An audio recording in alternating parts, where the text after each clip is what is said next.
సర్వోన్నతుడువు మహోన్నతుడు అయిన దేవా, యేసయ్య మీ ఘనమైన నామమును బట్టి వందనాలు, స్తుతులు, స్తోత్రములు చెల్లిస్తున్నాము తండ్రి. గడిచినటువంటి దినములన్నీ మమ్మల్ని అందరినీ మీ సజీవమైన రెక్కల చాటున భద్రపరిచి కాచి కాపాడిన విధానాన్ని బట్టి వందనాలు, స్తుతులు, స్తోత్రాలు తెలియజేస్తూ ఉన్నాను. ఈ ఉదయకాలం ముందు మీ యొక్క సన్నిధిలో మీ నామాన్ని పాటలు పాడి మహింపరిచి ఉన్నాము దేవా. ఈ సమయంలో మీ దివ్యమైన సంగతుల ద్వారా మాతో మాట్లాడి మా భక్తి జీవితాలు వాక్యానుసారంగా సరి చేసుకునే భాగ్యాన్ని దయచేయమని,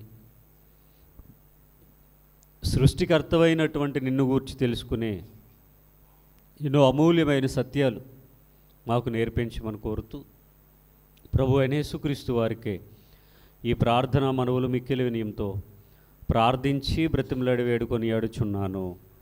ఆమేన్.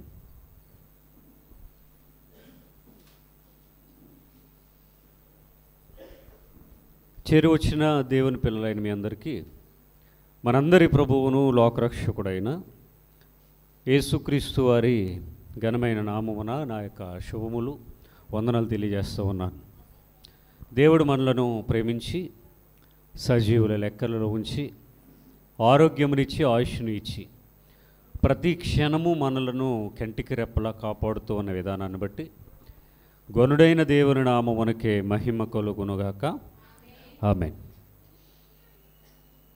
ఆదివారం ఆరాధనలో మత్తయి సువార్త ధ్యానం 12వ అధ్యాయం 37 వచనాల సారాంశాన్ని మనం విన్నాం. 38 నుండి మరికొన్ని వాక్యాలను మనం వినవలసి ఉన్నది. ఈ వారానికి ఎంతమంది చదువుకుని వచ్చారు? మిగిలినటువంటి సందర్భాన్ని ఒకరిద్దరు కనబడుతున్నారు, మిగిలిన వాళ్ళు బాగా రెస్ట్ తీసుకుంటున్నారు కదా. సరే, 37 వచ్చిన వరకు విన్నటువంటి సందర్భాలలో లాస్ట్ వీక్ మనం మాట్లాడుకున్నది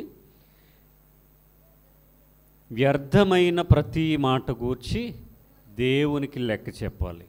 ఎవరా దేవుడు? యేసు దేవుడు. దీనిని గురించి బైబిల్ తరగతిలో కూడా అనుకోకుండా సందర్భం వచ్చింది గడిచినటువంటి ఫ్రైడే. ఎవరైతే తీర్పు తీరుస్తారో తీర్పు తీర్చు వానిని దేవుడు అని వాక్యం చెప్పింది.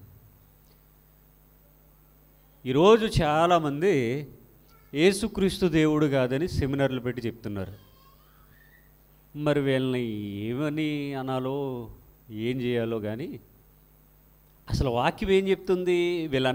వీళ్ళ బాధ ఏంటంటే ఎక్కడా కూడా దేవుడని లేదు అంటున్నారు.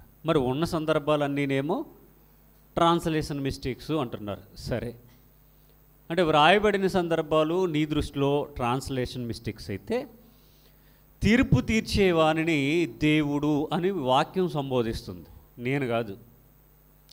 ఎవరైతే తీర్పు తీరుస్తారో ఆయననే దేవుడు అని వాక్యం చెప్తుంది. మరి తీర్పు తీర్చేది ఎవరు అని బైబిల్ అంతా వెతికామనుకోండి, ఎవరు కనబడతారు మనకి? యేసుక్రీస్తు వారు కనబడతారు. మరి యేసుక్రీస్తు వారు దేవుడే కాదా అంటే ఆన్సర్ వచ్చేసింది. అందులో ఆన్సర్ దొరికింది. యేసుక్రీస్తు వారు దేవుడు, ఆయన తీర్పు తీరుస్తాడు, ఆయన సృష్టికర్త, ఆయన నిన్ను నన్ను కలిగించినవాడు. మనందరి ప్రాణాలు ఆయన చేతుల్లోనే ఉన్నాయి. పరలోకాన్ని ఇచ్చేది ఆయనే, నరకానికి నడిపించేది ఆయనే, సృష్టిని నడిపిస్తున్నది ఆయనే, సృష్టికర్త ఆయనే, ఆది ఆయనే, అంతము ఆయనే, అల్ఫయు ఆయనే, ఓమెగయు ఆయనే. ఆయన లేకుండా అసలు జరిగేదంటూ ఏమీ లేదు. మరి అంత ఉన్నతమైన స్థితి కలిగినటువంటి ఆయనను దేవుడు కాదంటే ఎలా? ఈ సందర్భాలు గడిచినటువంటి వారంలో ఎవరైతే మాట యందు తప్పిపోతారో లేదా వ్యర్థమైన మాటలు మాట్లాడతారో వాళ్ళందరికీ కూడా ఒకానొక రోజు ఉంది. అదే విమర్శ దినం లేదా జడ్జ్మెంట్ డే, తీర్పు దినం. ఆ రోజున ఆయన శిక్ష వేస్తాడు అనే సందర్భాన్ని మనం మాట్లాడుకున్నాం. ఫ్రైడే వచ్చిన వాళ్ళకి ఇంకా లోతైన విషయాలు కూడా అర్థమవుతాయి.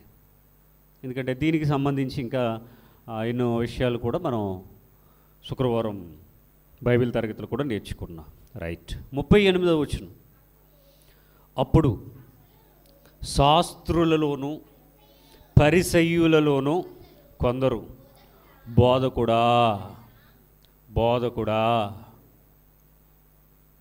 ఇక్కడ ఇదంతా ఏ రోజు జరుగుతుంది అనుకుంటున్నారు? విశ్రాంతి దినం, సబ్బతు, శనివారం. అసలు యేసుక్రీస్తు వారి మీద గొడవ మొదలైంది ఎప్పుడు అంటే విశ్రాంతి దినం రోజునే. విశ్రాంతి దినం రోజునే. అప్పటి వరకు గొడవలు ఏమి లేవండి. ఆయన వాక్యం చెప్పారు, అందరూ విన్నారు. ఆయన రొట్టె ముక్కలు పెట్టారు, బాగా తిన్నారు. చేప ముక్కలు పెడితే భౌమని తేనిబొచ్చేంత వరకు కూడా మింగేశారు.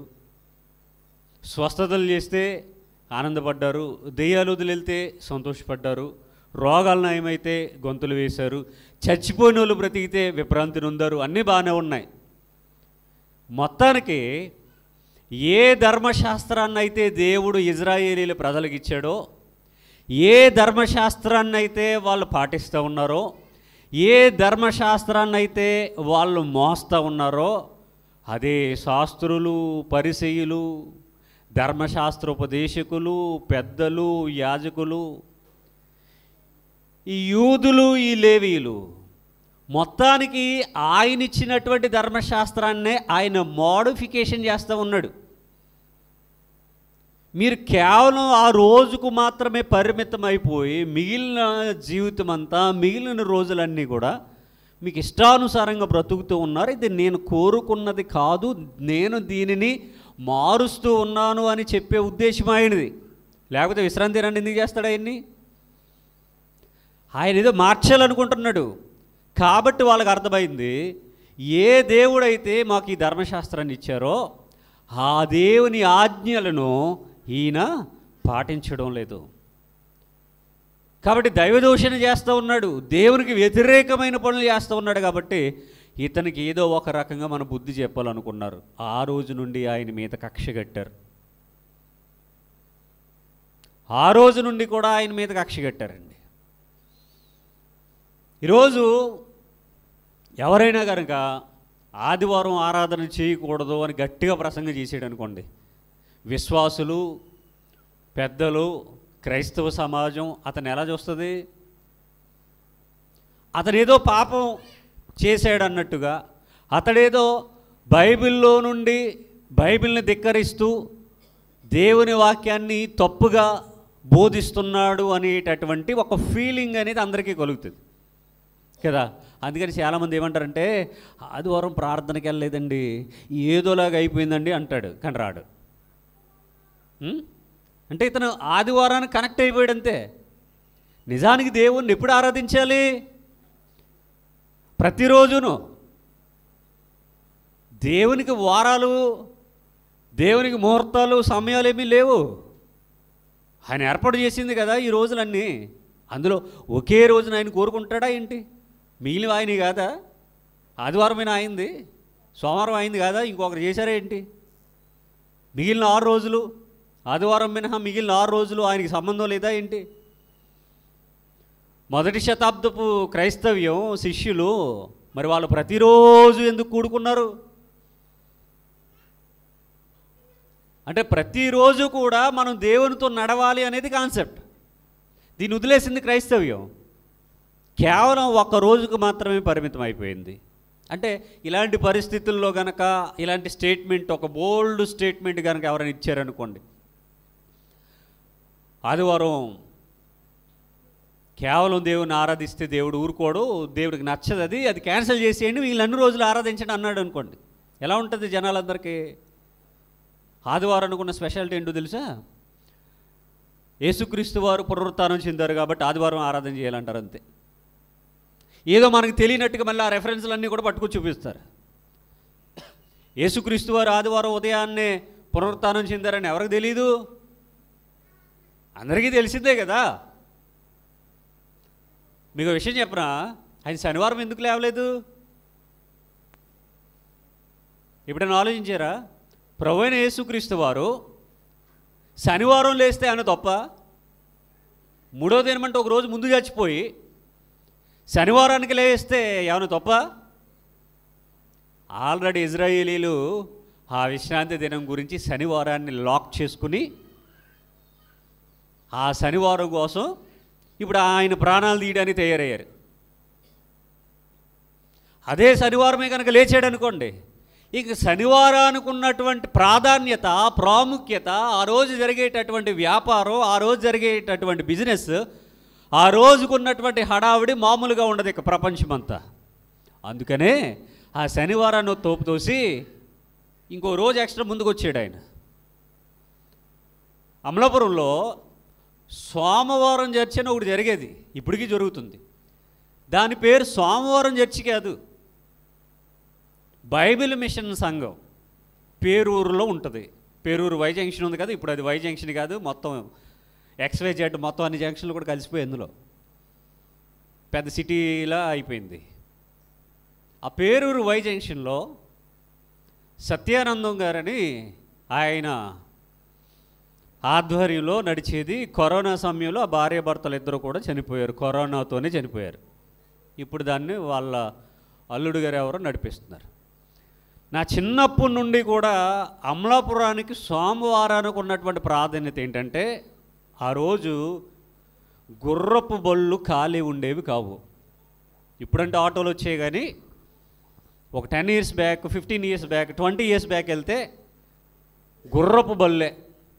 అక్కడో ఎక్కడో చోట రిక్షాలు కనబడేవి, అది కూడా మనుషులు తొక్కే రిక్షాలు. మిగిలివన్నీ గుర్రపు బళ్ళే. ఇప్పుడు అమలాపురం హై స్కూల్ సెంటర్ అనేది గుర్రపు బళ్ళు స్టాండ్ అంటారు దాన్ని. అక్కడ ఇప్పుడు హై స్కూల్ సెంటర్ అన్నారు, లేకపోతే ఆటో స్టాండ్ అంటారు. అది గుర్రపు బళ్ళు స్టాండ్. అక్కడికి వచ్చి ఆ గుర్రపు బళ్ళు మాట్లాడుకుని ఎక్కితే వాళ్ళు తీసుకెళ్ళి చర్చి దగ్గర దింపేవారు. ఆ రోజు అరటిపళ్ళకు ఉన్నటువంటి ప్రాధాన్యత, కొబ్బరి నూనె సీసాలకు ఉన్నటువంటి ప్రాధాన్యత, కొబ్బరికాయలకు ఉన్నటువంటి ప్రాధాన్యత అంత ఇంత కాదు. అమలాపురం మొత్తం పండగ వాతావరణం ఉండేది. ఎందుకంటే వేలాది మంది ప్రజలు అక్కడికి వెళ్ళి ఆయనతో ప్రార్థన చేయించుకుని కొబ్బరి నూనె తెచ్చుకుని సిలువ వేసుకుంటే, అక్కడ కొబ్బరి నూనె తెచ్చుకుని ఇక్కడ లీటర్ కొబ్బరి నూనెలో కలిపిస్తే ఇది మనకి ఎలాగ పనిచేస్తుందంటే రోగ నిరోధక శక్తి కంటే పవర్ఫుల్గా. ఏ రోగం వచ్చినా సరే కొబ్బరి నూనె అంత పవర్ఫుల్. అరటిపళ్ళు తెచ్చుకుని తిన్నారంటే ఇంకా వాళ్ళ జీవితం ధన్యమైపోయినట్టే. అయ్యగారు ప్రార్థన చేసి చెయ్యేశారంటే నెత్తి మీద, ఇంక అయిపోయినట్టే, జీవితం ధన్యకరం అయిపోయింది. అంత హడావుడి ఉండేది. ఎందుకు సోమవారానికి అంత ప్రత్యేకత వచ్చిందంటే, అక్కడ చర్చ్ ఉంది కాబట్టి చేతికి తాళ్ళు అమ్మేవాళ్ళు, సిలువలు అమ్మేవాళ్ళు, పాటల పుస్తకాలు అమ్మేవాళ్ళు, కొబ్బరి నూనె సీసాలు అమ్మేవారు, కొబ్బరి నూనె అమ్మేవారు, అరటిపళ్ళు అమ్మేవారు, కర్చీపులు అమ్మేవారు, టవల్స్ అమ్మేవారు. మొత్తం రకరకాల వర్తక వ్యాపారాలన్నీ కూడా వారంలో 6 రోజులు జరగనటువంటి బిజినెస్ అంతా కూడా వారంలో 6 రోజులు కూడా గుర్రబళ్ళు, ఆ గుర్రాలు మేత తినేసి ఖాళీగా పడుకునేవి తప్ప వాటికి కూడా పెద్దగా పనే ఉండేది కాదు. సోమవారం మాత్రం ఒక్క రిక్షా, ఆటో కాదు, గుర్రబళ్ళకి ఏది కూడా ఖాళీ ఉండేది కాదు, డోకా ఉండేది కాదు, అంత బిజినెస్ జరిగేది. అప్పుడు ఏం అర్థమయ్యేది కాదు మాకు, అసలు ఏం జరుగుతుందో కూడా తెలియదు. అంటే ఒక వారానికి ప్రాధాన్యత ఇస్తే అక్కడ దైవికంగా జరిగేది ఏమీ ఉండదు. అక్కడ బిజినెస్ తప్ప దైవికంగా ఏమీ ఉండదు. మనకు కూడా చూడండి, ఇండియాలో బోల్డ్ అని ఫెస్టివల్స్ ఉంటాయి. ఆ ఫెస్టివల్ రోజున ఎంత బిజినెస్ జరుగుతుందండి. కనీసం రోడ్డు మీద నడిచి వెళ్ళడానికి కూడా ప్లేస్ ఉండదు, బ్లాక్ చేస్తారు, రోడ్లు బ్లాక్ చేస్తారు, బైక్ వెళ్ళడానికి ఉండదు, అంబులెన్స్ వెళ్ళడానికి ఉండదు, ఏదైనా ఊరు వెళ్ళడానికి ఉండదు. బస్సు ఎక్కితే బస్సు మధ్యలోనే ఉంటుంది, ఎంతసేపు అయినా వెళ్ళదు. పోలీసులు కూడా ట్రాఫిక్ని మళ్ళిస్తారు. ఏం జరుగుతుంది అక్కడ? ఆ రోజు పండగ అని చెప్పారు, పండగ కాదు జరిగేది బిజినెస్. దేవునికి ఏంటి ఒరిగేది పండగల్లో? దేవునికి ఏంటంటే ఒరిగేది పండగల్లో? దేవునికి ఒరిగేది అంటే ఏముండదు, బిజినెస్ జరుగుతుంది అక్కడ. అంటే ప్రభు అయిన యేసుక్రీస్తు వారు ఆదివారం లేచింది ఎందుకు అంటే, శనివారం జరిగేటటువంటి ఆ తతంగాన్ని వీళ్ళు ఇంకా బలోపేతం చేస్తారు ఒకవేళ శనివారం లేస్తే. కాబట్టి దాన్ని పక్కకు పెట్టి దాన్ని మొత్తానికి కంట్రోల్ చేయాలనేటటువంటి ఉద్దేశంతోనే ఆయన అనేకమైన మార్పులు తీసుకుని వస్తూ ఆ రోజునే అన్నీ పెట్టాడు. స్వస్థత ఆ రోజు చేశాడు, ఆ శిష్యులేమో వెన్నెల ఆ రోజే త్రుంచారు, ఓచ చేయగలవన్నీ ఆ రోజే బాగు చేశాడు. ఇవన్నీ కూడా ఆ రోజే జరుగుతూ ఉన్నాయి. ఎందుకంటే వాళ్ళను మార్చాలనుకున్నాడు ఆయన. కేవలం ఒక రోజుకు పరిమితమై ఉండకూడదు. నేను కూడా చాలా సందర్భాల్లో చెప్పని బాధపడ్డాను, మీరు కేవలం ఆదివారం భక్తులుగానే కనబడుతున్నారు నాకైతే. నిజంగా భక్తులైతే మిగిలినటువంటి సందర్భాల్లో కూడా వాళ్ళ భక్తి జీవితాలు ఉండాలి. కానీ కేవలం ఆదివారం మాత్రమే భక్తులుగా ఉన్నామంటే మనం ఏమైనా అర్థం చేసుకోవాలి? కొంతమంది కొన్ని ఇబ్బందులు ఉంటాయి. వాళ్లకు మినహా మిగిలిన వాళ్ళంతా ఆదివారం భక్తులే అయిపోయారు. అంటే ఆదివారానికి ఉన్నటువంటి ప్రాధాన్యత క్రిస్టియానిటీలో ఇది వేళ్ళూనుకుని వెళ్ళిపోయింది. అందుకనే మోడీ గారు ఏం చేయాలనుకుంటున్నారంటే ఆదివారం సెలవు దినాన్ని తీసేస్తే వీళ్ళ పేడ విరగడైపోద్ది అనుకుంటున్నాడు ఆయన ప్లానింగ్లే ఆయన చేసుకుంటున్నాడు. ఆదివారం మొత్తానికి వీళ్ళందరూ చర్చిలకి వెళ్ళిపోతున్నారు, ఎందుకంటే సెలవు ఉంది కాబట్టి. స్కూళ్ళు సెలవు, కాలేజీలు సెలవు, కాన్వెంట్ సెలవు, బ్యాంక్ సెలవు, అన్ని సెలవులు కాబట్టి వీళ్ళందరూ కలిపి ఆదివారాలు సంఘాలకు వెళ్ళిపోయి ఆ డబ్బులన్నీ చందా చేసేస్తున్నారు. వీళ్ళు ఆదివారం సెలవు తీసేయాలి మొత్తానికి ఆయన ప్లాన్లు వేస్తున్నాడు. యేసుక్రీస్తు వారు ఆదివారం లేచింది ఆదివారాన్ని మాత్రమే ఆయన కొలుస్తారని కాదు. ఆల్రెడీ ఒక దరిద్రాన్ని క్లోజ్ చేయడానికి ఆయన ఈరోజు వస్తే దీన్ని కూడా ఎలా మార్చేశారు మరలా క్రైస్తవులు? ఒక ఆచారంగానే మార్చేశారు. ఆదివారం ఆచారం కాదు, అది ప్రతిరోజు దేవునితో నడవాలి. హానుకు దేవునితో నడిచాడట. ఏ రోజు నడిచాడు? సుమారుగా 300 సంవత్సరాలకు పైగా దేవునితో నడిచాడని మనం ఆదికాండంలో చదువుతాం. ఆదివారం నడిచాడా? శనివారం నడిచాడా? శనివారాలు ఆదివారాలు కాదు, ప్రతిరోజు కూడా ఆయన దేవునితో సహవాసం చేశాడు. అది మనం నేర్చుకోవాలి. అంటే పాత నిబంధన కాలములో వారికి ఆజ్ఞగా ఇవ్వబడినటువంటి ధర్మశాస్త్రంలో వ్రాయబడినటువంటి ఆ యొక్క సబ్బాతు దినాన్ని గూర్చినటువంటి ఆ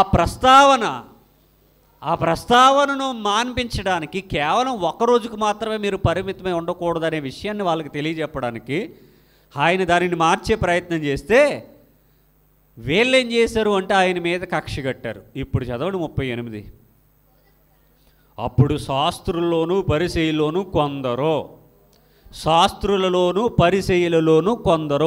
శాస్త్రులు ఎవరు, పరిసయ్యులు ఎవరు? శాస్త్రి అంటే పంతులు గారు. ఎవరా శాస్త్రి? శాస్త్రం బాగా తెలిసినవాడు. ఏమిటా శాస్త్రం? ధర్మశాస్త్రమును బాగా ఎరిగినటువంటి వాడు, బాగా చదివినటువంటి వాడు, బాగా మోస్తున్నటువంటి వాడు. ఎక్కడుంటాడు ఈయన? యెరూషలేము దేవాలయములో శాస్త్రిగా అర్చన లేదా అర్చక లేదా వ్రత, నోము, యజ్ఞ, యాగాదులు నిర్వహించేవాడు, దేవుని మందిరంలో ఉండేవాడు, ధర్మశాస్త్ర సంబంధి, లేవీయుడు. యోధులు, ఇజ్రాయేలీలు కుటుంబాలకు సంబంధించినటువంటి వారు. అంటే ధర్మశాస్త్రాన్ని ఎరిగిన వాళ్ళు, చెప్పేవారు, బోధించేవారు, మేము ఈ ప్రకారంగా ఉన్నామని చెప్పేవారు. అంటే ఒక రకంగా చెప్పాలి అంటే ఇండియాలో ఉన్నటువంటి దేవుళ్ళకి, బ్రాహ్మణులకి ఎంత ఫ్రెండ్షిప్ ఉంటుందో, ఎంత బంధం అనేది ఉంటుందో, ధర్మశాస్త్రానికి, యెహోవాకు, ఇజ్రాయేలీలకి, అందులో యూదులకి లేక అందులో లేవీలకి ఉన్నటువంటి ఫ్రెండ్షిప్ అలాంటిది. అంటే వీళ్ళు చెప్తే ఆయన ఏదైనా వినేస్తాడన్నమాట, వీళ్ళు ఏది చెప్తే ఆయన అది వినేస్తాడన్నమాట. ఇది వాళ్ళ కాన్ఫిడెన్స్. అంటే అంత క్లోజ్గా ఉంటారన్నమాట వీళ్ళు ధర్మశాస్త్ర సంబంధులు. ఈ శాస్త్రులు, పరిసయ్యులు అంటే ప్రజెంట్ పాస్టర్స్. దేవుని మందిరంలో యాజకులు యాజక ధర్మం చేస్తారు. వాళ్ళకు వీళ్ళ హెల్పర్స్గాను రకరకాల పనుల్లోనూ తోడుగా ఉంటారు, పరిచర్య చేస్తారు. మందిర పరిచర్యలో వీళ్ళు ఉంటారు. వీళ్ళు లేవీలే, మొత్తం అంతా లేవీలే. వీళ్ళు టోటల్ ఇజ్రాయేలీలు యూదులు, ఇందులో నుండి లేవీలు.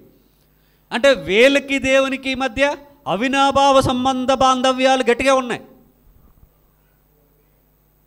వీళ్ళు దేవుడు కూడా ఒకటే బ్యాచ్ అన్నమాట.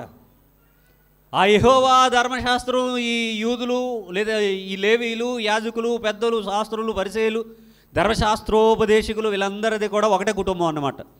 వీళ్ళు ఏం చెప్తే దేవుడు అదే చేస్తాడు, దేవుడు ఏం చెప్తే వీళ్ళు అదే చేస్తారు. అంత బాండింగ్ అనేది వీళ్ళకి ఉంది అని వీళ్ళ ఫీలింగ్. ఇది నిజంగానే ఉందా? వీళ్ళు ఏం చెప్పినా దేవుడు చేసేస్తాడా, ఇంక మంచి చెడు ఆలోచించడా అంటే అంత సినిమా లేదు వీళ్ళకి. మొత్తానికి వీళ్ళ దృష్టికోణంలో దేవుడు వీళ్ళు ఏం చెప్తే అది చేసేస్తాడన్నమాట. ఇలాంటి వాళ్ళు ఇప్పుడు ఒక విషయాన్ని అడుగుతూ ఉన్నారు. మొత్తానికి బోధకుడా అన్నారు. ఇది మంచి ఉద్దేశమా దురుద్దేశమా అని అడుగుతున్నాను నేను. ఏమన్నారు? బోధకుడా అన్నారు, మాస్టర్ అన్నారు, అంతే, తప్పేమనలేదు. నేనంటున్నాను, ఈ శాస్త్రులు పరిసయ్యులు బోధకుడా అని పిలిచినటువంటి పిలుపు వెనకాలన్న ఆంతర్యం ఏంటి, ఇంటర్నల్ ఫీలింగ్ ఏంటి అని అడుగుతున్నా.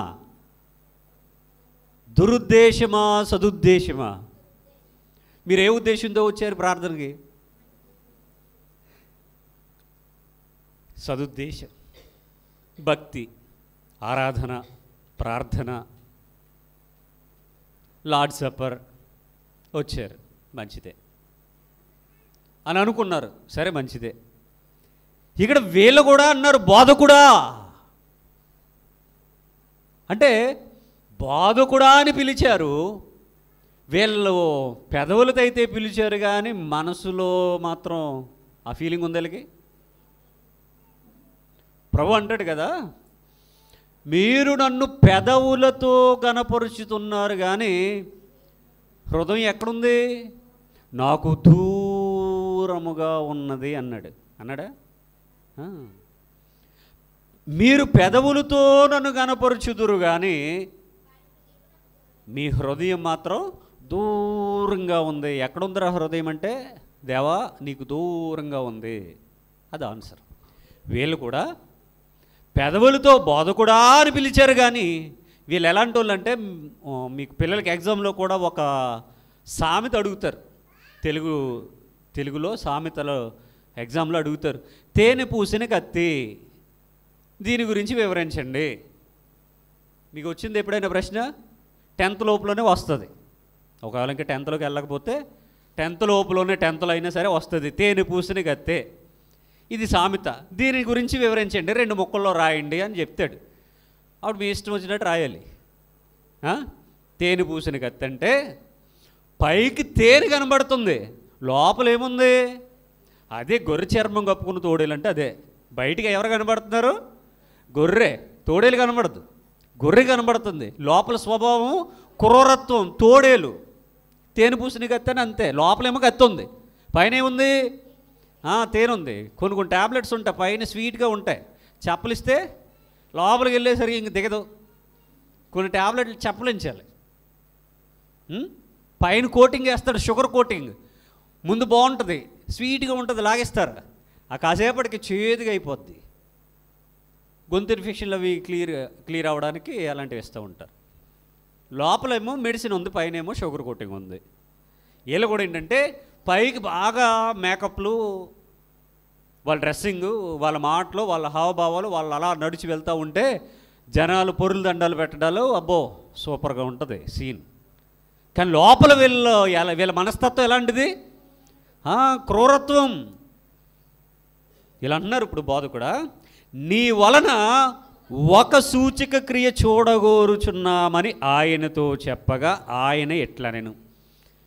ఇంతకుముందు చూడలేదా? ఏం చూశారు వాళ్ళు సమాజ మందిరంలో? సూచక్రియ చూసారా లేదా? ఓచ చెయ్యగలవాడు. ఇందులోనే కదా చెప్పాను, ఎన్నో వచ్చిన మది 9వ వచనం. ఓచ చేయగలవాడు. వీళ్ళు సూచక్రియ చూడాలంటేనే సూచక్రియ చేశాడా? అద్భుతం చూడాలంటేనే అద్భుతం చేశాడు ఆయన. మహత్కార్యం చూడాలంటేనే మహత్కార్యం చేశాడా? వీళ్ళు అడిగితేనే రొట్టె మొక్కలు పెట్టాడా? వీళ్ళు అడిగితేనే చేప మొక్కలు పెట్టాడా? వీళ్ళు అడిగితేనే అన్నీ చేశాడా? వీళ్ళు అడగకుండా ఏం చేయలేదు ఆయన. అసలు వీళ్ళు ఏమీ అడగకుండానే అన్నీ చేశాడు. అసలు ఆయన ఏంటో, ఆయన ఎలా అంటాడో, ఆయన ఏం చేస్తాడు వీళ్ళకేం తెలుసు అడగడానికి? ఏమన్నా తెలుసా ఆయన గురించి? వీళ్ళకి ఏం తెలియదు. ఆయన గురించి వీళ్ళకి ఏం తెలియదండి. ఆయన ఎవరు అనుకుంటున్నారంటే మరియ కుమారుడు, యోసేపు కుమారుడు, వడ్లవాని కుమారుడు, ఆ గలిలయ వాడు, నజరేతు వాడు, బెత్లెహేం వాడు, ఆడు ఈడు రకరకాలుగా అన్నారు. కోపం వచ్చినప్పుడు ఏమో దెయ్యాలు పట్టినోడు, దెయ్యాలకు అధిపతి, బెల్జెబూలు, అది ఇది అని మొత్తానికి అన్నారు. ఇంకా వీళ్ళకి శాడిజం నెత్తిరెక్కిపోతే ఈడు పిచ్చోడు అన్నారు. ఇలాగ రకరకాలుగా భయంకరమైన ఫీలింగ్స్ వెళ్ళగక్కినటువంటి వాళ్ళు వీళ్ళు అడిగితేనే అన్నీ చేశాడు ఆయన. మరి ఇప్పుడు ఎందుకు అడుగుతున్నారు వీళ్ళు పర్టికులర్గా మాకు సూచక్రియ చెయ్యి అని? అందుకని అడిగాను, వీళ్ళ బోధకుడా అనే మాటలో సదుద్దేశం ఉందా దురుద్దేశం ఉందా అని. ఇది మనం జనరల్గా చదివామనుకోండి, ఇదేంటండి బాబు మీరు ఎంతలా చెప్తూ ఉన్నారు, శాస్త్రులు పరిచయలు బోధకుడా అన్నారు, దీనికే ఇంతలాగా అంటే అక్కడ లోపల అదే ఉంది. మరి లోపల వాళ్ళ ఫీలింగ్ ఏంటి? వాళ్ళు సదుద్దేశంతోనే బోధకుడని పిలుస్తూ ఉన్నారా, దురుద్దేశం ఏమన్నా ఉన్నదా? మరి అంతకుముందు అదే సమాజ మందిరంలో అదే విశ్రాంతి దినమున ఓర్చ చేయగలవాన్ని స్వస్థపరిచినప్పుడు వీళ్ళకి మరి నొప్పి వచ్చింది కదా, ఇప్పుడు ఎందుకు అడుగుతున్నారు సూచక్రియ కావాలని? పాయింట్ క్యాచ్ చేశారా? చట్టంలో వాదోపవాదాలు జరిగేటప్పుడు లాయర్ అంటాడు జడ్జి గారితో, అండర్లైన్ దిస్ పాయింట్ అంటాడు, లేకపోతే ఈ పాయింట్ని రాసుకోండి అని చెప్తాడు, లేకపోతే ఇది నొక్కి ఒక్క నుంచి ఇదే విషయాన్ని 3-4 సార్లు అడిగి క్లోజ్ అని చెప్తాడు. ఇదిగో సాక్ష్యం దొరికింది, ఆధారం దొరికింది మనకి, ఇదిగో విషయం ఇక్కడే ఉంది అని చెప్తాడు. అప్పుడే కేసు మలుపు తిరిగిపోద్ది. అప్పటిదాకా బాగానే ఉంటుంది. అప్పటి వరకు కేసు అంతా వేలపక్షంగా ఉండి వేల నెగ్గుతారు అనుకుంటే, ఎప్పుడైతే ఈ ప్రశ్నకు అతని దగ్గర నుండి వచ్చినటువంటి సమాధానంతో బ్లాక్ చేసి అక్కడ కేసును వేల వైపు తిప్పుకుంటారు. అది లాయర్లకు ఉన్నటువంటి స్పెషాలిటీ. పాయింట్ దొరికేంత వరకు కూడా సైలెంట్గా ఉంటారు, పాయింట్ దొరకక పట్టుకుంటారు. ఇదే వీళ్ళ పని ఇక్కడ. వీళ్ళు ఎలాంటి వాళ్ళు? వీళ్ళు అడగకుండానే చేశాడు కదా ఆయన, మరి సూచక్రియ కాదా? దానిని వీళ్ళ కళ్ళతో చూశారు కదా, వీళ్ళకి సాటిస్ఫాక్షన్ లేదా? ఆ చేసినందుకు వీళ్ళ నింద మోపారు కదా, విశ్రాంతి దినాచారాన్ని మీరుతా ఉన్నావు నువ్వు అని అడిగారు కదా, ఆయన ఏదో చేసేద్దాం అనుకున్నారు కదా, ఆయన మీద కుట్రబడినారు కదా. ఇంత చేసిన వాళ్ళు మరలా ఇప్పుడు ఎందుకు అడుగుతున్నారు అంటే, అప్పుడు మేము అలర్ట్గా లేనప్పుడు, మేము ప్లానింగ్లో లేనప్పుడు, మేమందరము గుమిగూడి గూడుపుటాన్ని పెట్టుకోకముందు, మేము నిన్నేదో చేద్దామని అనుకోకముందు నువ్వు సడన్గా ఇలా వచ్చి అలా చేసేసావు. అప్పుడు ఏం చేయలేకపోయాం మేము. ఇప్పుడు మేమంతా రెడీగా ఉన్నాం. Plan A, plan B, plan సితో మేమంతా రెడీగా ఉన్నాం. ఇప్పుడు చేయి, నీ సంగతిని చూస్తామంటున్నారు అన్నమాట. అది అందులో ఉన్న మీనింగ్. ఇప్పుడు చేయవయ్యా, ఆ ఓచ చేయగలవు, ఏది చేసేది కదా, ఇప్పుడు చేయి, మా అందరి ముందు చెయ్యి. ఇప్పుడు మేము రెడీగా ఉన్నాం. ఎందుకు? సన్మానం చేయడానికా, సెలవు కప్పడానికా, పూలమాల వేయడానికా? ఆయనగా ఏమీ లేవు అసలు. ఇప్పుడు ఎందుకు వీళ్ళు అడుగుతూ ఉన్నారు అంటే, ఆయన మీద కుట్ర జరుగుతూ ఉంది కనుక, ప్లానింగ్లో ఉన్నారు కనుక. అందుకని ఇప్పుడు ఏమని అడుగుతున్నారు బోధకుడా, నీ వలన మేము సూచక క్రియ చూడగోరుచున్నాము. ఇదే మా ఆఖరి కొడుకు, చచ్చిపోతాం తర్వాత. ఇదేనా వీళ్ళ ఆఖరి కోరిక? నీ వలన సూచక క్రియ చూడగోరుచున్నాము అని అడుగుతూ ఉన్నారు అంటే అర్థం ఏంటి? ఎప్పుడైతే నువ్వు సూచక్రియ చేస్తావు మరుక్షణమే నేను లేపేస్తాం. అదే అందులో ఉన్న అర్థం. నిన్ను చంపడానికే మేము రెడీగా ఉన్నాం. నీ వచ్చి సూచక్రియలు, అద్భుతాలు, మహత్కార్యాలు, అది ఇది అని మొత్తానికి మా యోధ మతాన్ని డిస్టర్బ్ చేసి పడేసి, మా ధర్మశాస్త్రాన్ని షేక్ చేసేసి, మా మందిరము, మా ఆరాధన, మా పూజలు, మావన్నీ కూడా ఇబ్బంది పెట్టేసి, మాకు అర్థం కానటువంటి ప్రసంగాలు చెప్పేసి, మమ్మల్ని కన్ఫ్యూజ్ చేసేసి, మమ్మల్ని ఏదో చేసేస్తున్నావు కదా. నీ పేడ విరగడైపోవాలంటే ఇప్పుడు ఏదో చెయ్యి, ఏదో చెయ్యి. నువ్వు చేస్తావని మాకు తెలుసు. ఎందుకంటే మా దగ్గర ఎలాంటి పవర్స్ లేవు, మేమేం చేయలేం. మేము మహాజాతి నుంచి అమ్ముతాం తప్ప ఇంకేం చేయలేం. కాబట్టి ఇప్పుడు చెయ్యాలి, మేము చూడాలి, నేను చంపాలి. అది లోపల ఉన్నటువంటి ఫీలింగ్.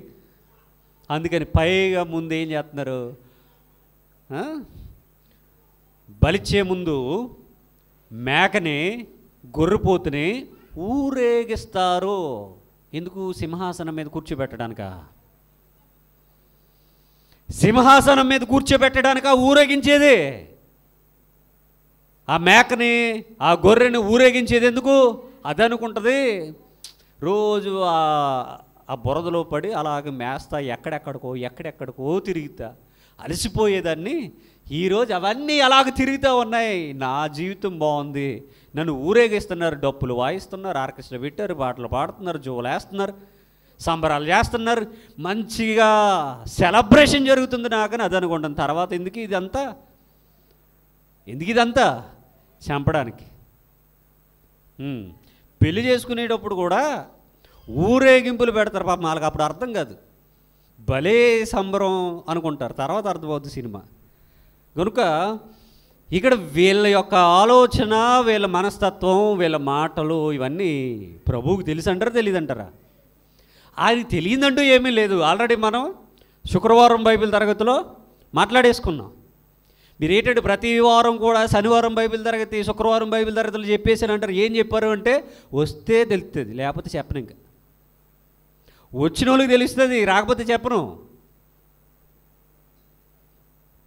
మరలా చెప్పాలి అన్నటువంటి ట్రబుల్ తీసుకోవాలనుకోవట్లా. అందుకనే చాలా మీటింగ్స్లో కెమెరా కూడా పెట్టట్లా. ఎవరైతే ఆ సమయానికి వస్తారో వాళ్ళు వింటారో వాళ్ళు ధన్యులు అయిపోతారు. ఎస్కేప్ అయిపోతే మీ ఇష్టం, నో ప్రాబ్లం, నాకు ఇబ్బంది ఏం లేదు. మీరు అనుకుంటారేమో అన్నీ మాట్లాడేసి యూట్యూబ్లో వీడేస్తారు చూసేద్దామని, అంతేం లేదు. ఇక్కడ ఏది మాట్లాడాలో, ఎప్పుడు మాట్లాడాలో, ఎంతవరకు మాట్లాడాలో అదే యూట్యూబ్లో ఉంటుంది, మిగిలిన ఉండవు. కనుక ప్రతిసారి కూడా సమయాన్ని సద్వినియోగం చేసుకోవడానికి ప్రయత్నం చేయండి. ఇప్పుడు వీళ్ళు అడుగుతున్నారు కదా, నీ వలన ఒక సూచక క్రియ చూడగోరుచున్నామని ఆయనతో చెప్పగా ఆయన ఇట్లా అంటున్నాడట. ఏమని? వ్యభిచారులైన చెడ్డతరము వారులారా. వ్యభిచారులైన చెడ్డతరం ఎవరితో? పరిసయ్యులు, శాస్త్రులు. అదేంటి? మీరు వచ్చారుగా, ఇప్పుడు ముగింపు అయిపోయిన తర్వాత పాస్టర్ గారండి నా కోసం ప్రార్థన చేయండి అని అంటారుగా, కనీసం ఒకరైనా అంటారుగా. ఇప్పుడు ఇదే మాట అన్నాను అనుకోండి, వ్యభిచారులైన చెడ్డతరం వారులారా మీకోసం నేను ప్రార్థన చేయాలన్నాను అనుకోండి, వచ్చే వారం వికెట్ అవుటేనా? అనకుండగానే అన్ని వికెట్లు అవుట్. ఇక్కడ అంటే అని ఉంటుందా? బాంబులు పేలిపోవు. మరి ఆయన ఏంటండి, ఆయన ఏమడిగారు? బంగారం అడిగారా, వెండి అడిగారా, వజ్ర వైడూర్యాలు అడిగారా, లేకపోతే మా అందరికీ ఫుల్ బిల్స్ కావాలని అడిగారా, లేకపోతే మాకు స్వస్థత కావాలని అడిగారా? ఏం అడగలేదుగా. సూచిక్రియ కావాలి, మాకు చూడాలని ఉంది అన్నారు, అంతే. ఏమడిగారు వాళ్ళు? సూచిక్రియ కావాలి, మాకు చూడాలని ఉంది అన్నారు. ఇప్పుడు ఈయనేమంటున్నాడు? ఒకవేళ కుదిరితే, ఈయనకి ఏమైనా శక్తులు ఉంటే, చేయాలనుకుంటే, మనసు ఉంటే, మూడుంటే, ఇదిగో నేను ఇది చేస్తున్నాను చూడండి అబ్బాయి ఆనందపడండి అని చేయాలి, అంతేనా? ఈయనకి చెయ్యాలి అని ఇంట్రెస్ట్ లేదు, లేకపోతే శక్తిహీనుడు అనుకోండి, అరే నేను చేయండిరా, నాకు ఇంట్రెస్ట్ లేదు, నేను చేయను, నన్ను మీరు బాధ పెట్టారు కానీ నేను చేయను అని చెప్పాలి. కానీ ఏమంటున్నాడు ఆయన? చేస్తే చెయ్యాలి, లేకపోతే లేదు. కానీ ఏమంటున్నాడు ఆయన? వ్యభిచారులైన చెడ్డతరం వారు సూచక్రియ అడుగుతున్నారు అన్నాడు. అడిగేవాడు అక్కడే ఉన్నాడుగా. వ్యభిచారులైన చెడ్డతరం వారు సూచక్రియ అడుగుతున్నారు అన్నారు. వీడికి ఎలా ఉంటుంది? ఇప్పుడు ఎలా ఉంటుంది? ఆ ఫీలింగ్ ఎలా ఉంటుంది? ఇప్పుడు మీరు వచ్చి నా కోసం ప్రార్థన చేయండి అని ఏదో చెప్తున్నారు, నేను ఎలా తిరిగి ప్రతి పనికి మనోడు వచ్చి ప్రార్థన అడుగుతున్నాడు అన్నాను అనుకోండి, అంటే ఎవరిని అన్నట్టు? ఎందుకని ఎవరైతే ఆ అవసరాన్ని బట్టి వచ్చి అడిగారో, ఆ రిక్వెస్ట్ అడుగుతూ ఉన్నారో వాళ్ళనే. అసలు ఇది ఎంత గమ్మత్తుగా ఉంటుందంటే, దేవుని మార్గాన్ని సరళం చేయడానికి బాప్తిస్మిచ్చి యోహాను గారు వచ్చారు. ఏలియా వచ్చాడు భూలోకానికి. యేసువారి కంటే 6 నెలల ముందు ఈయన యోధ అరణ్యంలో ఏం చేస్తున్నాడు? చెప్తూ ఉన్నాడు కదా, కేకలేసి మరి చెప్తున్నాడట. యోధ అరణ్యంలో కేకలేసి మరి చెప్తూ ఉన్నాడట, ప్రకటన చేస్తూ ఉన్నాడట. అప్పుడు కొంతమంది వచ్చారు. ఎవరు వచ్చారు? అక్కడ కూడా శాస్త్రులు, పరిసయ్యులు, ఈ బ్యాచ్ 5 యేసుని ఎవరైతే సిలువేశారు, ఈ బ్యాచ్ 5, ఈ 5 జాబితాలో ఉన్నటువంటి వారు వచ్చి మా బాప్తిస్మి అన్నారు. అప్పుడు ఆయన ఏమంటున్నాడు? బుస్ అన్నాడు ఆయన. ఆయన కూడా అదే అన్నాడుగా, సర్ప సంతానమా, రాబో ఉగ్రత నుండి మిమ్మల్ని తప్పించేవాడు ఎవడరా, పొండ్రా, మీకు బాప్తీసు లేదు, ఏం లేదు, అవతల పండు అన్నాడు అంత ఆయన. ఇచ్చేళ్ళండి, కానీ అది చల్లదు, వాళ్ళకి తెలియదు అది చల్లదని. ఆయన బాప్తిజం ఎందుకు ఇచ్చాడంటే వాళ్ళకి తెలియదు. ఈరోజు బాప్తిజం ఎందుకు తీసుకుంటాడంటే వీడికి తెలియదు. వీడేదో తాళి కట్టేయాలని వీడి జేబులో తాళెట్టుకుని తిరిగితే నాకు బాప్తిజం ఇచ్చేవని వీడు వస్తాడు. రే ఈ చెల్లవరా, ఎన్నిసార్లు చెప్పాలి, చెల్లవ ఇవి చెల్లవు. అంటే ఆ రోజు బాప్తిస్మం తీసుకోవడానికి వచ్చిన వాళ్ళతో బాప్తిస్మ ఇచ్చి యోహాను గారు ఏం చెప్తున్నారంటే, సర్ప సంతానమా, అరే మీకు బుద్ధి చెప్పినోడు ఎవడరా, మీ జీవితాలు ఇలాగే అయిపోతారు మీరు అని ఆయన చెప్పాడు. అసలు అలాంటి బోధకుల్ని మనం ఎక్కడ చూడం కదా. తర్వాత ఈయనేమంటున్నాడు, వీళ్ళు సూచిక్రియ అడిగితే ఈయన కూడా అన్నాడు ఆల్రెడీ సర్పసంతానం అని. ఆల్రెడీ ఇందులోనే ఈ 12వ అధ్యాయంలోనే కదా ఈయన కూడా సర్పసంతానం అని అన్నాడు. అసలు ఏంటి వీళ్ళ బాధ? ఈయన పగ ఎవరి మీద, ప్రతీకారాలు ఎవరి మీద? ఈ 5గురి మీదే. గడిచినటువంటి వారాల్లో కూడా మనం నేర్చుకున్నాం కదా, సామాన్య ప్రజలు వచ్చి ఈయన దావీదు కుమారుడు అన్నారు. మిగిలిన 5 గుంపుల వాళ్ళు వచ్చి ఈడేమో సాతాన్ అన్నాడు. అన్నారా లేదా? బయలుజెబూల వలన వీడు అధికారం పొందుకుని ఇలా చేస్తున్నాడంటే సాతాన్ని ఎలాగ వదలింతాడరా చెప్పండి రా అని ఈయన అడిగాడు. దానికి సమాధానం చెప్పారా? చెప్పరెళ్ళు. ఎదవ ప్రశ్నలు అడుగుతారు తప్ప సమాధానాలు చెప్పరెళ్ళు. అలాగా మరల కిందకు వచ్చేసరికి ఇప్పుడు ఏమంటున్నాడు ఆయన, ఈ శాస్త్రులు పరిచయాలు వచ్చారు. ఎవరెళ్ళంటే సంఘంలో ఉన్నటువంటి పాస్టర్లో ఇప్పుడున్నారు చూడండి, బిషప్పులు, పోపులు, రెవరెండ్లు, తాలింపులు, ఇలా ఉన్నారు కదా చాలామంది కేటగిరీలు. ఒకడేమో ప్రాఫిట్ అంటాడు, ఒకడేమో అపోస్తులుడు అంటారు కదా, ఇలా పెట్టేసుకుంటున్నారు కదా. తర్వాత ఒకడేమో ప్రవచన వరం అంటాడు, ఒకడేమో భూత వైద్యుడు అంటారు, కింద రాసుకుంటారు. ఇవన్నీ రాసుకుంటారు కదా. ఈ తాలింపు బ్యాచ్ వాళ్ళు అంటే వీళ్ళందరూ కూడా ఆ రోజు ఉన్నారు, ఈరోజు ఉంటారు, ఉండాలి కూడా. వీళ్ళు ఎందుకంటే నరకానికి నిర్ణయించబడ్డారు వీళ్ళందరూ, బట్ ఉండాలి, ఉంటారు కూడా. ఈ బ్యాచ్లో వీళ్ళు ఎప్పుడైతే అడుగుతున్నారో ఆయనకి తెలీదా, వీళ్ళు ఏ మనసుతో అడుగుతూ ఉన్నారో తెలుసు కనుకనే హృదయాంతరంగములు ఎరిగిన వాడు ఈ 12వ అధ్యాయంలోనే మనం నేర్చుకున్నాం కదా. అన్నీ మనం వినేస్తాం కానీ మర్చిపోతాం అంతే. ఈ 12వ అధ్యాయంలోని ఇవన్నీ కూడాను అంటే మత్తయి సువార్త 12వ అధ్యాయం చాలా ఇంపార్టెంట్ అని మనం అర్థం చేసుకోవాలి మొత్తానికి. వీళ్ళు ఎప్పుడైతే సూచక్రియ అడుగుతూ ఉన్నారో ఆయన మాట్లాడుతూ ఏమన్నాడట, వ్యభిచారులైన చెడ్డ తరము వారు సూచక క్రియను అడుగుచున్నారు అన్నాడు. మరి ఇలాగ మాట్లాడితే ఒళ్ళు మండదా? నా మీద కూడా మండుతుందిలే కదా. మండిది ఏమంటారు, మేము మానేస్తాం అంటారు. నా కోసం వస్తున్నారు, మరి ఏం చేద్దాం. వ్యభిచారులైన చెడ్డతరం వారు సూచక్రియలు అడుగుతున్నారట. వ్యభిచారులైన చెడ్డతరం వారు సూచక్రియలు అడుగుతున్నారు అన్న మాట వింటే ఈ శాస్త్రులకి పరిశీలికి ఎలా ఉంటుంది? ఇప్పుడు చెప్పాలి, ఎలా ఉంటుంది? చెప్పరు, తెలుసు కదా. సరే, మీకు అర్థమయ్యే భాషలో చెప్తాను. మీ అక్కో, మీ చెల్లో, మీ తమ్ముడో, మీ అన్నో, మీ రక్త సంబంధి, మీ అన్న కూతురో, తమ్ముడు కూతురో, ఎవరో మొత్తం మీద రాత్రి కాలంలో మీరు భోజనం చేసేటప్పుడు ఇంటికి వచ్చి కూరై అని అడిగారు. ప్రతి అడుక్కునేవాడు కూరకొచ్చేడు అన్నారు. ఇప్పుడు ఇంట్లో నుంచి డైలాగ్ అదే వచ్చింది. ఇప్పుడు ఏంటి పరిస్థితి?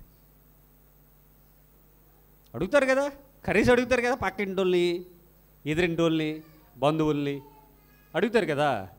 ఇప్పుడు మీ ఇంటికి వచ్చి మీరు భోజనం చేసే సమయంలో మా అమ్మ కూర ఏమందని కూరకి నట్టుకుని వచ్చారు. లేకపోతే మామూలుగానే వచ్చి ఏం కూర వండారంటే చేపలనో లేకపోతే బిర్యానీయో చికెనో మటన్ ఏదో చెప్పారు, అయితే కూర అని అడిగారు. ఇప్పుడు వెంటనే డైలాగ్ ఏంటి, ప్రతి అడుక్కునే వెధవ వచ్చి కూర అడగడమే అన్నారు అనుకోండి, ఎలా ఉంటుంది? అది చాలా భయంకరమైన పరిస్థితి. అది ప్రభువారిని వాళ్ళు ఏమడిగారు అంటే సూచక్రియ అడిగారు. చేస్తే చేసి లేకపోతే లేదు అంతే. కానీ ఈయనేమంటున్నాడు, భయంకరమైన ఒక పదాన్ని ఉపయోగించారు. మళ్ళీ ఎవరన్నా రే వ్యభిచారి ఇటు రారా అన్నాడు అనుకోండి, ఎలా ఉంటుంది? అసలు ఎలా ఉంటుంది చెప్పండి ఆ మాట? అసలు జీర్ణించుకోగలమా? అస్సలు జీర్ణించుకోగలమా? మామూలుగా ఉండదు ఆ పదం. అది చాలా భయంకరమైన కత్తిది. అయితే ఆయన ఉద్దేశం ఏంటి? ఈ వ్యభిచారం అంటే ఏ వ్యభిచారం? ఏ వ్యభిచారం గురించి చెప్తున్నాడు ఆయన? అంటే ఈ శాస్త్రులు పరిచయలు సెటప్లు పెట్టుకున్నారని కాదు చెప్పేది. వీళ్ళు దేవుణ్ణి వదిలేసి ప్రతి దానికి కూడా వీళ్ళు పూజలు, లేకపోతే ఆరాధన, ప్రార్థన, ఈ బలులు ఇవన్నీ చేసేస్తున్నారు. మొత్తానికి దేవుని వదిలేశారు వీళ్ళు. రాయించిన దేవుడు పైనుండి వచ్చి ఇలా కనబడితే ఈ ధర్మశాస్త్రాన్ని బట్టి ఆయన ఎవరు గుర్తించాలో వద్దెల్లో. ఆనాడు ఆల్రెడీ నేను చెప్పాను, మళ్ళీ చెప్తూ ఉన్నాను. సూచక్రియలు కానీ, అద్భుతాలు కానీ, మహత్కార్యాలు కానీ, దెయ్యాలు వదిలించడం కానీ, రోగాలు నయం అవడం కానీ, చచ్చిపోయిన వాళ్ళు తిరిగి లేవటం కానీ, ఇవన్నీ ఎందుకు జరిగాయి అనుకుంటున్నారు? ఈరోజు ఈ గొట్టంగల్లంతా చేస్తారని కాదు, ఈరోజు వీళ్ళందరూ చేస్తారని కాదు. అసలు ఆ రోజు ఎందుకు జరిగాయి? ఈయన ఎవరో ప్రజలందరూ తెలుసుకోవడానికి జరిగాయి.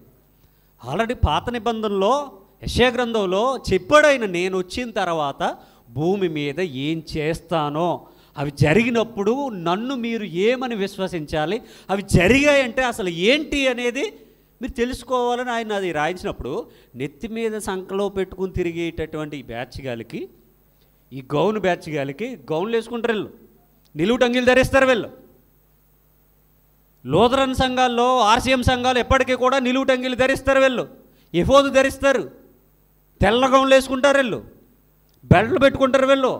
ఈ గౌను బ్యాచ్ గాలితో చెప్తే ఉన్నాడు ఆయన, రేయ్ నేను వచ్చిన తర్వాత ఇదిగో ఇలా జరుగుతుంది. ఇవన్నీ జరుగుతూ ఉంటే ఎవరు వచ్చినా అర్థం చేసుకోవాలి, దేవుడు వచ్చాడు అని అర్థం చేసుకోవాలి. ఈయనే దేవుడు అని అర్థం చేసుకోవాలి. ఇవన్నీ ఎవడైతే మనిషి చేయగలడా? చచ్చిపోయిన ఉన్న ఒక మనిషి బతికించగలడా? చచ్చిపోయి సమాధిలో పెట్టి 4 రోజులై పురుగులు పట్టేసి కుళ్ళు కంపు కొడుతూ ఉన్నటువంటి ఆ మృత కళేబరం మరలా సజీవంగా బయటికి రావడం ఏ మనిషి చేయగలడు చెప్పండి? ఏ దైవజనుడు చేయగలడు చెప్పండి? ఏ సేవకుడు చేయగలడు చెప్పండి? ఎవడి వల్ల కాదు. పేరు పెట్టి పిలిచాడట, ఎర్ర చున్ని కప్పుకుందట అమ్మాయి, నల్ల ఓని వేసుకుందట అమ్మాయి, పంజాబీ డ్రెస్ వేసుకుందట అమ్మాయి. ఆవిడంటది వచ్చి, దేవుడు చెప్తే కానీ పేరు డ్రెస్ కలర్ కూడా చెప్పలేరు అయ్యగారు అంటది. గోప పగిలిపోద్ది. కొడితే మొత్తం 32 పళ్ళు చేతులకు వచ్చేయాలి. దిక్కుమాలిన సాక్షులు మీరు. ఈడో పెద్ద దెయ్యం పట్టినోడైతే ఏటి డ్రెస్ కలర్ దేవుడు చెప్తాడా? పేరు దేవుడు చెప్తాడా? ఊరి పేరు చెప్పడా? భర్త పేరు సరిగా చెప్పడా? దేవుడు నీకు ఉద్యోగం ఇస్తున్నాడు అని చెప్తున్నాడు. దేవుడు ఉద్యోగాలు ఇస్తాడా? అరే ఈ జీవితకాలం మట్టుకే దేవుడు నమ్ముకోవద్దురని వాక్యం చెప్తే ఉంటే దేవుడు ఉద్యోగం ఇస్తాడని చెప్తున్నావు బెటరా? దేవుడు ఉద్యోగాలు ఇస్తాడా? దేవుడు పెళ్లి చేస్తాడా? ఆయన పోజారు అనుకుంటున్నావా? మ్యారేజ్ రిజిస్టర్ అనుకుంటున్నావా? లేకపోతే పెళ్లి సంబంధాలు కుదిర్చేవాడు అనుకుంటున్నావా? మ్యారేజ్ బ్యూరో పెట్టుకున్నాడా ఇంటి దేవుడు పెళ్ళిళ్ళు చేయడానికి? ప్రతిదీ దేవుడి మీద రుద్దేయడమే. మళ్ళీ అంటాడు, దేవుడు యేసయ్య నన్ను చెప్పమన్నాడు, నేను చెప్పకుండా ఉండలేను అంటాడు. మరి నాకెందుకు చెప్పట్లేదు ఆయన? అందరికీ చెప్పాలిగా. ఎవరైతే బాప్తీసం తీసుకుని బైబిల్ పట్టుకుని సేవకుడిగా బయలుదేరాడు ప్రతి ఒక్కరితో కూడా మాట్లాడాలి. లేదు ఆడితోనే మాట్లాడతాడు అంటే కనుక దేవుడు పక్షపాతి. అలాంటి దేవుడు మనకొద్దు. దేవుడు పక్షపాత? మంచివారి మీదనో చెడ్డవారి మీదనో తన సూర్యుని ఉదయింపజేస్తున్నాడు, చంద్రుని వెన్నెలిస్తున్నాడు, ఆకాశము నుండి వర్షాన్ని కురిపింపజేస్తున్నాడు, పంటలు పండిస్తున్నాడు, ఆరోగ్యాన్ని ఇస్తున్నాడు. అన్నీ ఇచ్చినప్పుడు తోటి సేవకుడిగా, తోటి క్రైస్తవుడిగా బైబిల్ పట్టుకుని బలంగా ప్రకటించే నాతో ఎందుకు మాట్లాడ్డా ఆయన? అరే పక్షపాత అయిపోతాడు దేవుడు. నీతో మాట్లాడు, నాతో మాట్లాడకపోతే ఏం చెప్పాలనుకుంటున్నావు నువ్వు దేవుని గురించి? దేవుడు పక్షపాత? చెడ్డోడి మీద కూడా వర్షం కురిపించినప్పుడు నాతో ఎందుకు మాట్లాడ్డా ఆయన? ఈడట అభిషేకం పొందుకున్నాడట. ఎవడరా నిన్ను అభిషేకం చేసింది? పాత నిబంధనలో అభిషేకాలు ఉన్నాయి, కొత్త నిబంధన అభిషేకాలు ఎక్కడ ఉన్నాయి? పేతురు చేపలు పట్టుకుంటుంటే పేతురు నన్ను వెంబడించి అన్నాడు, అంతే. వచ్చేసాడు వలలు వదిలిపెట్టి. తోమా రా అన్నాడు, ఆంద్రియ రా అన్నాడు, ఫిలిప్పు రా అన్నాడు, వచ్చారంతే. అభిషేకాలు ఎక్కడున్నాయి? ఎవడు చేశాడు రా నిన్న అనాయింటింగ్ జరిగిందట అభిషేకం. సొల్లు కబుర్లు బ్యాచ్లు తయారు, ఈ శాస్త్రులు పరిశీలే. దీని వలనండి ఈరోజు సత్య సువార్తకు ఎంత ఆటంకం ఏర్పడుతుందో తెలుసా? ఈ ఎదవలకు ఫోన్ చేసి సువార్త ప్రకటించాలి రండి అంటే ఒక్కడు రాడండి, ఒక్కడు సహకారం చేయడండి, ఒక్కడు నిలబడ్డండి. దేవుడు చెప్పాడట ఏమని? ఆ అమ్మాయిని పేరెట్టి పిలవమని చెప్పాడట దేవుడు. క్యాన్సర్ తగ్గిపోద్ది, ఎయిడ్స్ తగ్గిపోద్ది, అన్నీ తగ్గిపోతాయి, కానీ కుంటోడికి కాలు రావు, గుడ్డోడికి కళ్ళు రావు. మళ్ళీ ఈ వస్తాదులంతా తయారయ్యి దేవుడు ఎవరితో అయితే చేయించాలనుకుంటాడో వాళ్ళతో చేయిస్తాడు. దేవుడు పాస్టర్ గారితో ఏముండదు, కానీ దేవుడు అద్భుతాలు చేస్తాడు. మళ్ళీ వీళ్ళు ఇప్పుడు చెప్పాలి, మళ్ళీ దేవుడు అద్భుతాలు చేస్తాడని మనకు తెలియదు. మళ్ళీ వీళ్ళందరూ కూడా వాళ్ళకి సపోర్టుగా మాట్లాడాలి. అందుకనే వీళ్ళు ఏ ఆలోచనతో, ఏ కుతంత్రంతో సూచక్రియ అడుగుతున్నారో ఆయనకు తెలుసు గనుకనే ఏమన్నాడు ఆయన? ఒరే వ్యభిచారులారా అన్నాడు. వ్యభిచారులారా అన్నాడు. మత్తయి సువార్తలో ఇంకా ముందే ఏమన్నాడు తెలుసా? దెయ్యాలు వదిలించిన వాళ్ళని, ప్రవచనాలు చెప్పిన వాళ్ళని. అవును, నాకు తెలియక అడుగుతాను. ప్రవచనాలు చెప్పడం అంటే పేర్లు చెప్పడమా? ఇంటి పేర్లు ఎవడు చెప్తాడు? ఇటు తాత చెప్తాడా? ఇంటి పేరుతో ఎందుకు పిలవట్లేదు?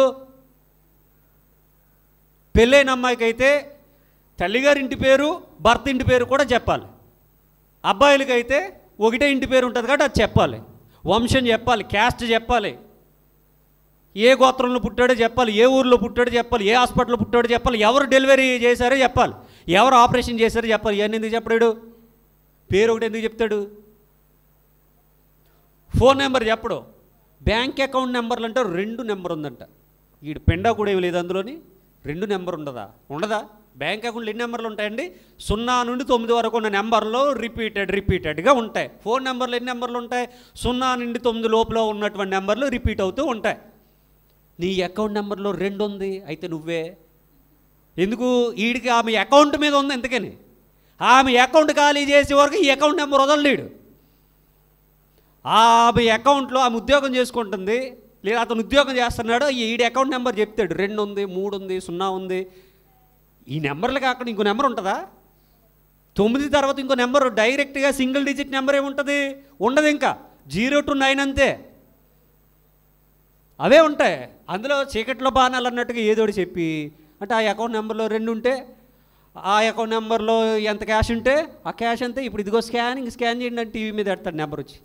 ఏం చేయాలండి వెళ్ళి? అందుకనే ఈయన వ్యభిచారులు అన్నారు. ఎవరన్నా తెలుసా? పాస్టర్లని అన్నాడండి ఆయన. ఇప్పుడంటే పాస్టర్ అని స్టైల్గా పెట్టుకున్నారు. ఆ రోజు శాస్త్రి, పరిసయ్యుడు, ధర్మశాస్త్రోపదేశకుడు, యాజకుడు, పెద్దలు ఇలాగ పిలువబడ్డారు. అంతే. కాలాన్ని బట్టి, ఆ సందర్భాలను బట్టి పదాలు మారే, అంతే. చేసి పనదే కదా. ఈరోజు బలు లేవు, ఆ రోజు బలేశారు, అంతే. అంతే కదా. ఆ రోజు బలిపేటాలు కట్టి బలులేశారు, ఈరోజు బలులు లేవు. ఒకవేళ బలులుంటే వీళ్ళు కూడా ఇప్పుడు గౌను వేసుకుని వధించవలసిందే, బలేయవలసిందే. కానీ లేదు, ఆ సిస్టాన్ని దేవుడు క్లోజ్ చేశాడు.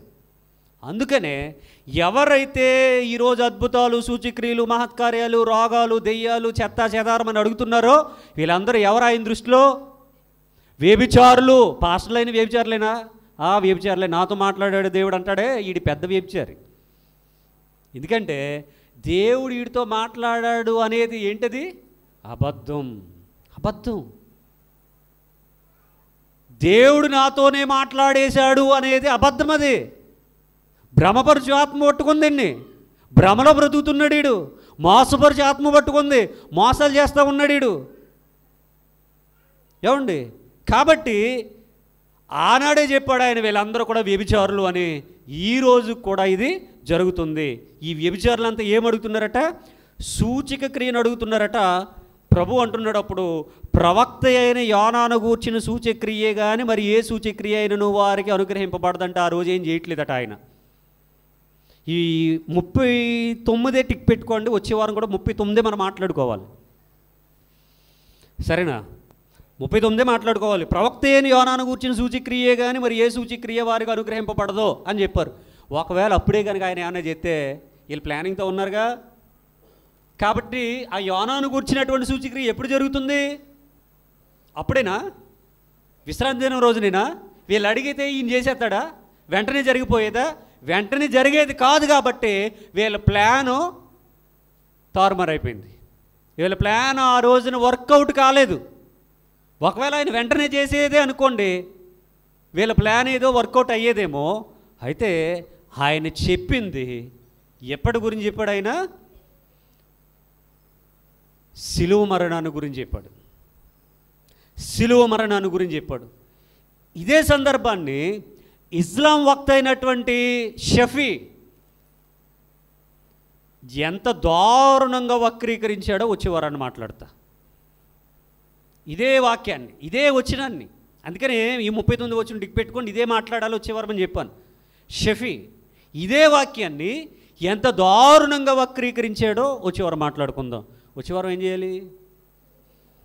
నాకు చెప్తున్నారు అంటే నాకు చెవులు పూలేడుతున్నారు అంతే, చదువుకుని వస్తామని. చదువుకుని వస్తున్నారా? చదువుకుని రావట్లేదు. కొంచెం సమయానికి కూడా రండి. సమయానికి ఎందుకు రమ్మంటే ఎక్కువ నేర్చుకోవడానికి ఉంటుంది. వారానికి ఒకసారి కదా మన టిఫిన్ తినేది, భోజనం చేసేది.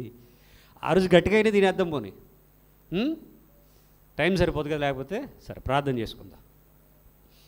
సర్వోన్నతుడు మహోన్నతుడు అయిన దేవా, యేసయ్యా, మీ ఘనమైన నామమును బట్టి వందనాలు, స్తుతులు, స్తోత్రాలు చెల్లిస్తున్నాము నాయన.